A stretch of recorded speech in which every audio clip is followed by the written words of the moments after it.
The charges read exactly: cruelty towards child, abuse without great harm, battery, which that one was the highest one.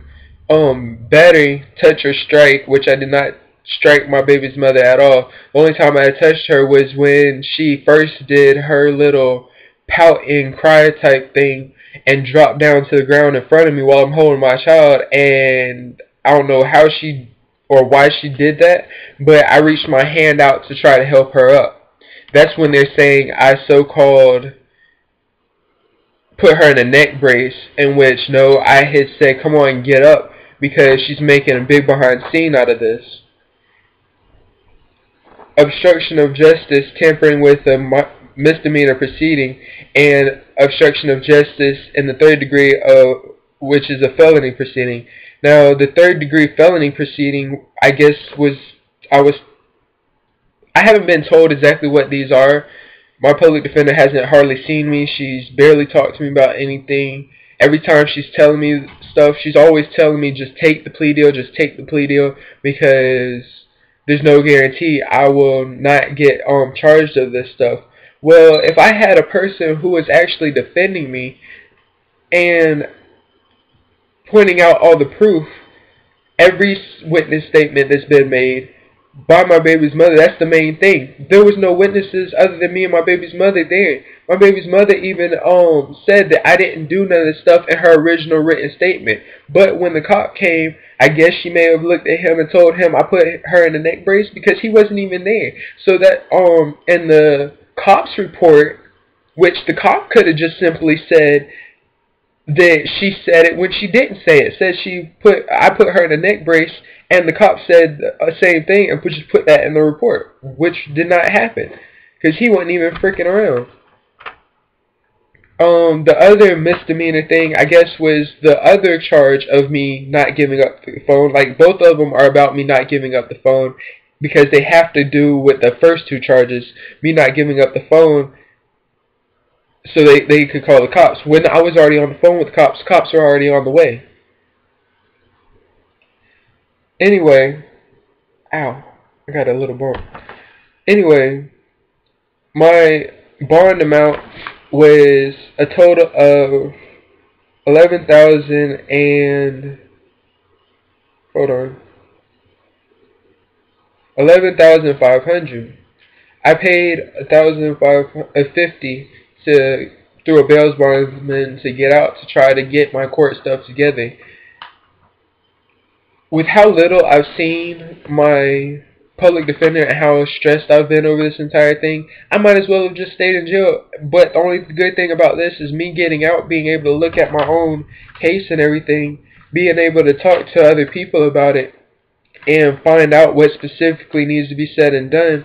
Well, one thing I've certainly been told was that, like, private attorneys seem to fight a lot more for you, fight a lot harder for you, and in trying to defend you and everything. I would love to do that, but like I said, I had jumped into Florida School of Massage because, well, for one, I've always been like a caring person and trying to help others and whatnot, but I've always had this natural connection with people. I don't know what it is, but I was told, hold on,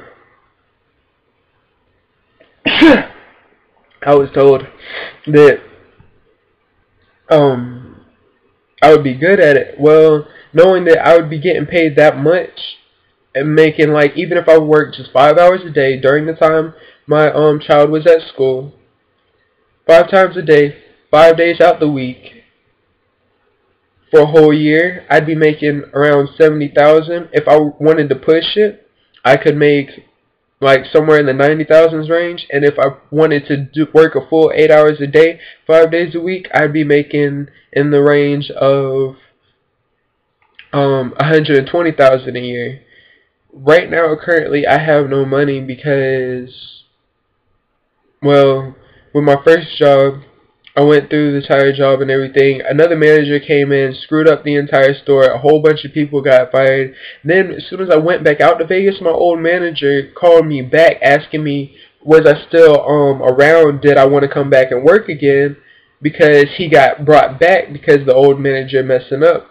Well, I was all the way out in Vegas, over 2,000 something miles away from here, and then ended up only staying out there for about a month, like a month and some. I was about a week short of 2 months.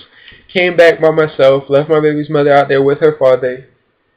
Came back, was trying to get on, but the manager told me that my current manager told me that the reason why he couldn't hire me back when he found out, like went through finding out how to get fired or whatever, he told me that the old manager told him that I did job abandonment, which no, I didn't. I came up there every day for the next like few weeks after the last day that I worked, asking him when's the next time I'm gonna get to work. Then I started coming up there like every other 2 days or so.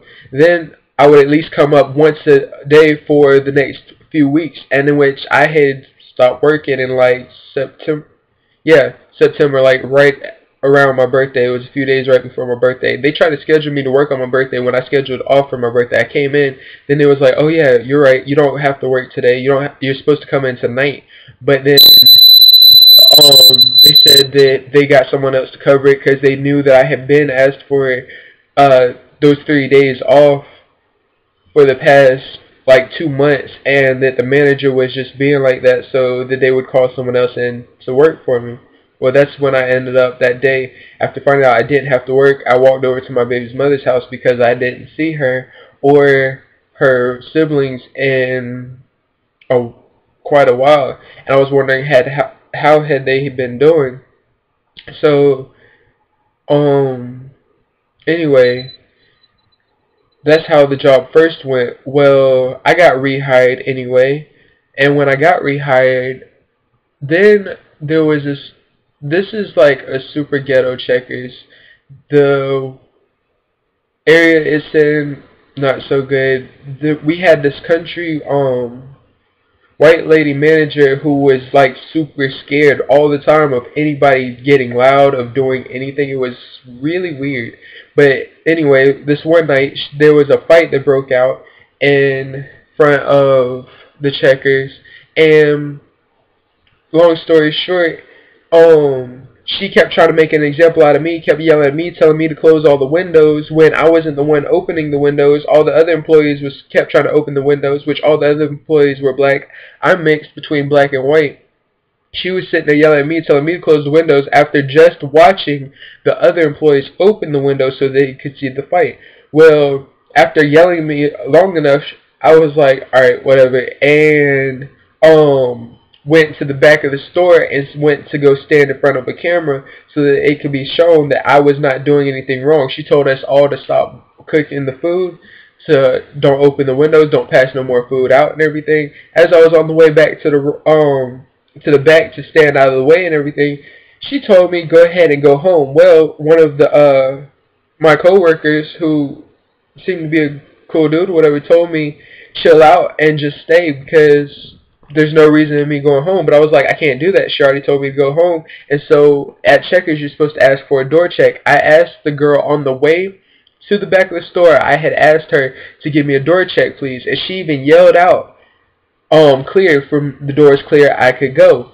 Well, why would she tell me first off to leave in the middle of a fight going out right in front of the store, and then give me crap for the whole I so-called didn't ask for a door check, which I did, and later when I came back and found out that I was fired again because of this case, I had the lady who cleared my door check come back up there and tell them, yes, I had got a door check.